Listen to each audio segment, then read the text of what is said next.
یہ بات محاورتاً کہی جاتی ہے، پتہ نہیں یہ بیماری کہاں سے آ گئی، لیکن ایک مومن کا یہ اعتقاد ہے کہ یہ از خود پیدا ہونے والی کوئی چیز نہیں ہے، یہ اللہ کی طرف سے ہے، آزمائش ہے، ابتلاء ہے، امتحان ہے، تنبیہ ہے، ہمیں اعمال درست کرنے کے لیے، اپنے رویے درست کرنے کے لیے تازیانے کے طور پہ اس میں مبتلا کیا گیا ہے۔ دنیا بے بس ہے، تمام تر میسر وسائل کے باوصف دنیا کے سارے دعوے دھرے کے دھرے رہ گئے۔ جو کائنات کو تسخیر کرنے کی بات کرتے تھے، آج ایک چھوٹے سے وائرس سے سخت پریشان ہیں اور بے بسی کی تصویر بنے ہوئے ہیں، اور ہر شخص کو تمام تر حکومتی وسائل کے باوصف اپنی جان کے لالے پڑے ہوئے ہیں۔ تو ہمارے دین نے ایسے مواقع پہ ہمیں حزم و احتیاط اختیار کرنے کی تلقین کی ہے۔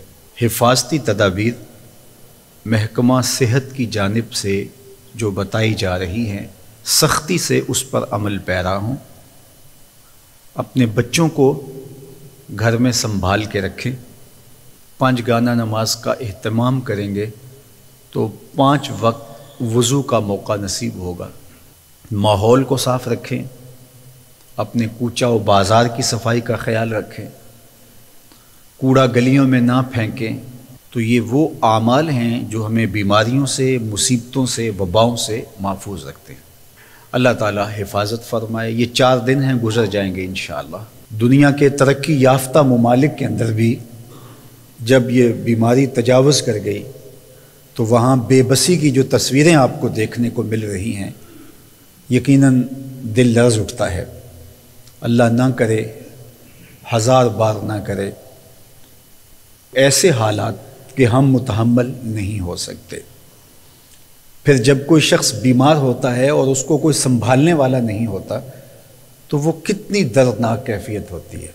لیکن یہ تو حالات پھر بھی قابو میں ہیں، کیا بنتا ہوگا ان کشمیری ماؤں کا، اور فلسطین میں ان گھر میں زخموں سے تڑپتے ہوئے بچوں کا، جن کے زخم رس رہے ہوں گے اور خون بہہ رہا ہوگا، اور ماں بے چین اس بچے کو لے کے کہیں نکل نہیں پاتی کہ باہر گولیاں برس رہی ہیں، اور پھر اس کا لال اس کے ہاتھوں میں دم توڑتا ہے۔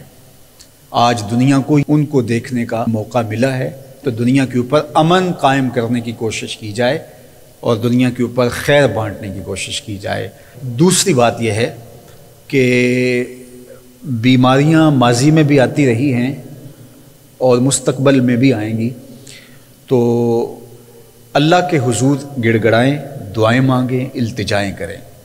یہ جو بار بار کہا جاتا ہے کہ ہم جنگ کر رہے ہیں، یہ اللہ کی طرف سے بھیجی ہوئی تکلیفوں سے جنگ نہیں ہو سکتی۔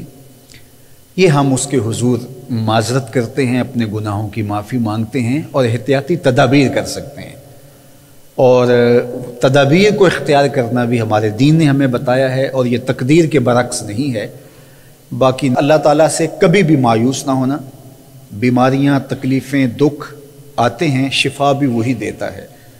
اللہ تعالیٰ نے قرآن مجید میں ایک مقام پہ ارشاد فرمایا، حضرت ابراہیم علیہ السلام کا وہ کہنا کہ وَإِذَا مَرِضْتُ فَهُوَ يَشْفِينِ، جب میں بیمار ہوتا ہوں تو وہ مجھے شفا دیتا ہے۔ تو شفا کو اللہ کی طرف منسوب کیا جائے۔ امام غزالی نے اس پہ بحث کی ہے کہ کسی شخص کو شفا ملے تو وہ کہے کہ میرے اللہ نے مجھے شفا دی ہے، اگرچہ دوائی دارو اس نے استعمال کیا ہے، اس نے پرہیز کیا ہے، اس نے جو ڈاکٹر نے، حکیم نے، اطباء نے جو طریقہ بتایا تھا اس کے مطابق عمل کیا ہے، لیکن وہ کہے کہ میرے مالک نے مجھے شفا دی، اور حقیقت میں شفا اللہ کی جانب سے ہی ہے۔ ہمارے ڈاکٹرز کے پیڈ پہ لکھا ہوتا ہے شفا من جانب اللہ۔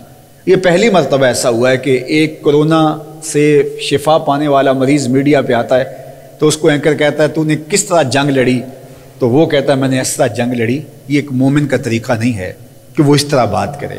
تو شفا من جانب اللہ ہے، یہ ہماری لڑائی کے نتیجے میں نہیں ہے کہ ہم نے لڑ کے جیت کے شفا لے لی، یہ اللہ کی عطا سے ہمیں نصیب ہوئی ہے۔ اللہ ہمیں شفائیں عطا کرے، ان وباؤں سے نجات دے، خیر کی راہوں کا مسافر رکھے، اپنی پناہ میں رکھے، اور ہم سب کی حفاظت فرمائے، ہمارے اداروں کی حفاظت فرمائے۔ اس وقت ڈاکٹر، پاک فوج اور ہماری پولیس جس طرح اپنی جان کو خطرے میں ڈال کر کے ڈیوٹیاں سر انجام دے رہے ہیں، ہم ان کو خراج تحسین بھی پیش کرتے ہیں اور ان کا احترام بھی کرتے ہیں کہ بہت سارے لوگ سمٹ کے گھروں میں بیٹھ گئے، لیکن یہ لوگ اپنی جگہوں پہ کھڑے ہیں اور قوم کے لیے قربانیاں پیش کر رہے ہیں۔ اللہ تعالیٰ جل شانہ ان کی حفاظت فرمائے اور ان کو کوئی گزر نہ پہنچے، بیماریوں سے، پریشانیوں سے، دکھوں سے اللہ انہیں بچائے، ان کو عزتیں دے، ان کی نسلوں کو بھی خوشبودار کرے۔